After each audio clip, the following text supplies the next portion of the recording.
So welcome to another episode of Multiple Brokerage Personalities. This episode is going to be my favorite. This is where I get to talk about the donor advised fund. This is by far the newest wrinkle in my investment strategies, and it's one that I love. I love giving to charity, but I also like not paying Uncle Sam more than I need to. Okay, so the donor advised fund is specifically something that I use because I file my taxes as itemized deductions. And so when I give to charity, I'm able to kind of write it off and I get some tax savings from it. I'm going to do this anyways. And so in the previous one, I talked about how I'm a Christian. I believe in tithing. I try to give at least 10% of my income. And so that money goes to charities. Okay. And so in 2020, before I first started using this kind of correctly, I basically would give to my church. I'd give to an international organization. If I had different things like a youth kind of rec football thing that I gave money to, I'd have to keep records for everything, okay? And that would kind of get a little kind of annoying. Come tax season the following year, I would then have to kind of aggregate all that information, proving that I actually did give to charity.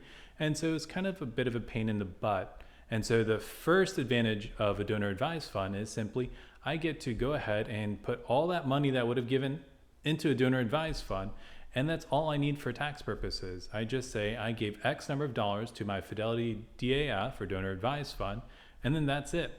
From that donor advised fund, I can then write off multiple grants. So these could be one-time grants, it could be recurring grants, but what this does is allows me to just go ahead and disperse that money however I want, but only have to just provide one record to my accountant or CPA when it's coming time to file taxes. For me, that's awesome.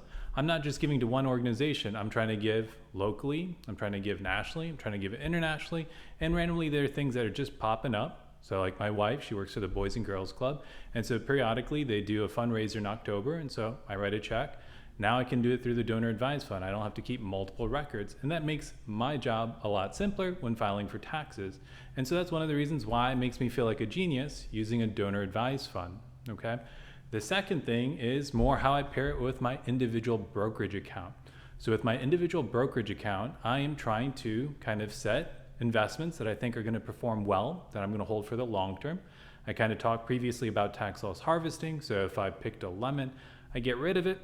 I save on taxes through tax loss harvesting, but I want to focus on my winners. So like we talked about, March 2020 was a bad time. The market was an all-time low, and I just kept putting money into it. So I was able to go ahead and make anywhere from 50 to 60% returns, and that money, instead of going ahead, selling it, paying the long-term capital gains taxes on it, I was able to just directly donate it to my donor advised fund.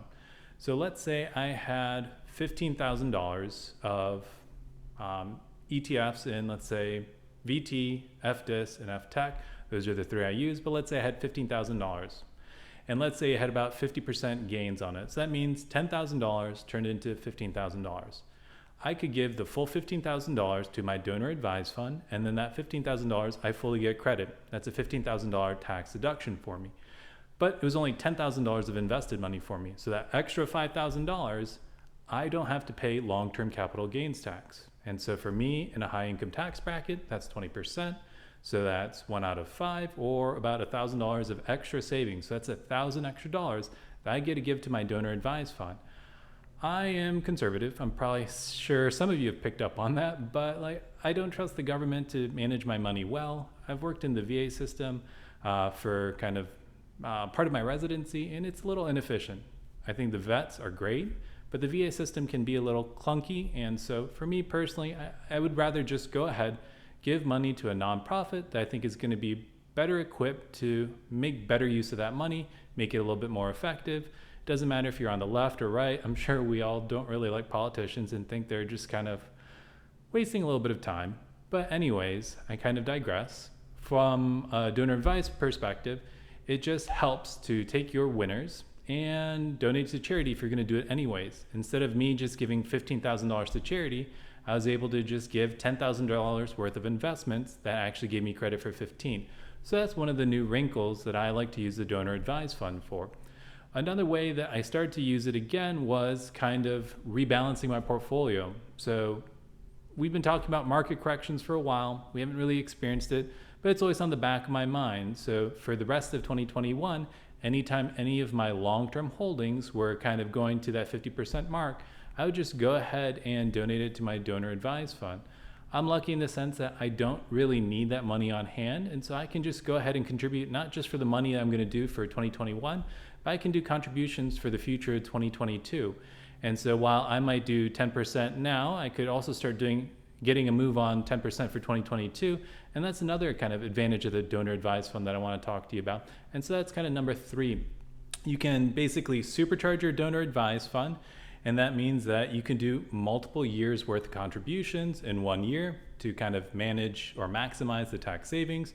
So let's say for whatever reason, you got this big bonus, you all of a sudden are in this high tax bracket, but you know this is just temporary.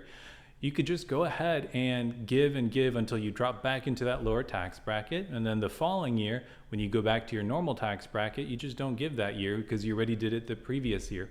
And so that's another way of kind of using a donor advised fund to kind of navigate those taxes. There are different ways to be smart about your taxes, but I'm all about tax efficiency. I do everything legally. I pay all my taxes, probably plus a little bit more, but there's no sense paying Uncle Sam more than you really need to. And so that was the other thing with this kind of donor advised fund. I was able to go ahead, rebalance my portfolio so that all my winners, I was able to just kind of pay it off, get things back into balance, and then I was able to contribute my donor advised fund to build it up.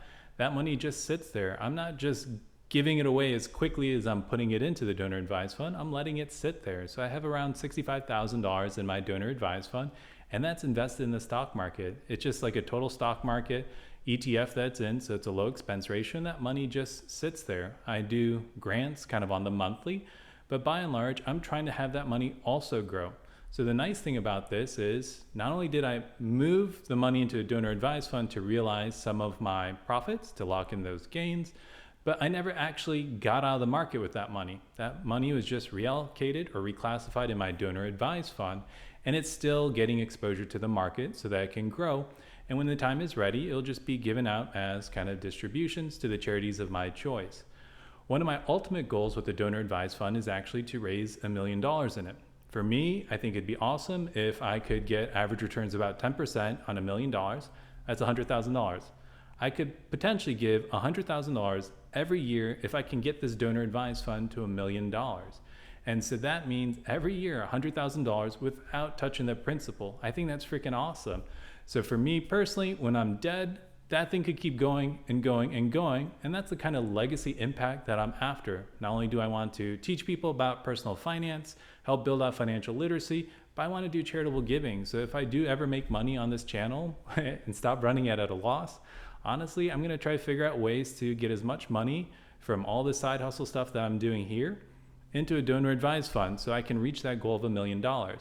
But that's me personally for what I like to do. Charitable giving is important to me. It might not be for you. Maybe you don't file itemized tax deductions, so this might not be the best strategy for you.